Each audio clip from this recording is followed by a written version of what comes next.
I think that's enough chips for tonight. Let's go to sleep. Where am I? We are inside of your mind, Mr. Saturn. Oh. I didn't think it'd be this empty.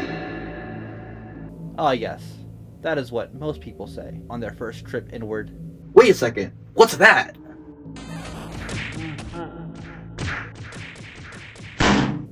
Oh, them?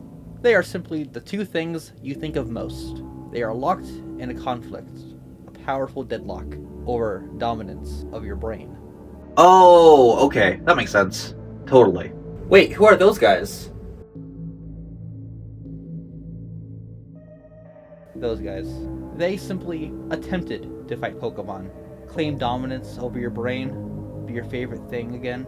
But, no. Nobody can beat Pokemon. No one's that powerful. No one unless... the bear.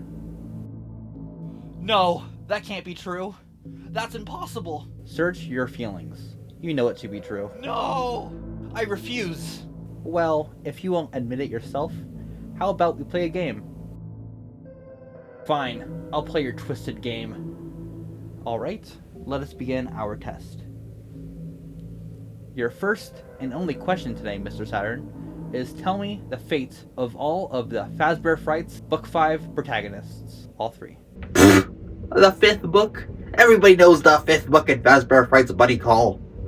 First, we have the main character of the story, Bob. He fights Ralph overnight in the log cabin of camp to keep his family safe overnight, because he signed his family up for a thing called the Bunny Call to wake them all up, and he doesn't want to ruin their special day. But in reality, Ralpho is not Ralpho, and he's a murderer. Keep going. Then, we have the second story, the protagonist, Father of Life, a priest, taking the charred remains that is still alive of William Afton post-Pizza Simulator over to a abandoned Freddy's location, which then proceeds to explode. How's that? Just one left. Oh no, not that story. Fine, you win. I'll explain the final story of Fazbear Frights Book 5 Bunny Call in the flesh. The story is about a man named Matthew Patrick. He is a VR game designer for Fazbear Entertainment. He makes him a video game called Springtrap's Revenge. Eventually, he plays the game himself, and he feels Springtrap stab something sharp and metal into him. Eventually, the book ends with him giving himself a C-section as he bleeds out on his kitchen floor, butcher's knife in hand. As a baby, Springtrap crawls out of his stomach and screams, "Daddy!" And then he dies. Happy? I explained it. The worst story of all Fazbear Frights. Wait! You tricked me! You can't blame me for not thinking about Pokemon as often anymore. There's been nothing this past year, besides the Terra Leak. We weren't even meant to get that this year. Well, that went swimmingly. Thank you, Mr. Saturn. You see, if Pokemon and Five Nights at Freddy's keep using your brain as a battleground for this conflict that will never end, it'll do some serious damage to your frontal lobe. So, unless you want to end up like our good friend Jeremy Fitzgerald, you should take one of my metaphorical Spear Pillar Rayquaza pills.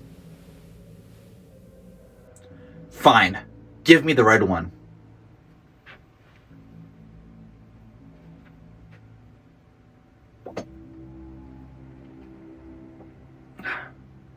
There. Are you happy? Well done, Mr. Saturn. I'll be seeing you again soon.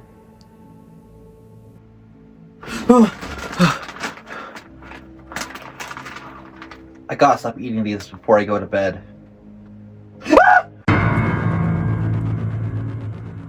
Yep, this channel will now be half a Pokemon channel and half a Five Nights at Freddy's channel, with some more content sprinkled in. Even though I hate it just as much as I love it, I have so much to say about FNAF and nobody to talk about it with. So this is my way of doing so. I hope you enjoy. I am super close to finishing the Fazbear Frights books, and I have just gotten to the Pizza Kit story. My all-time favorite is definitely Step Closer, followed by Blackbird, Sergio's Lucky Day, and Bunny Call. I also really liked Hide and Seek, as it stars the best FNAF character, Rick Fafaska.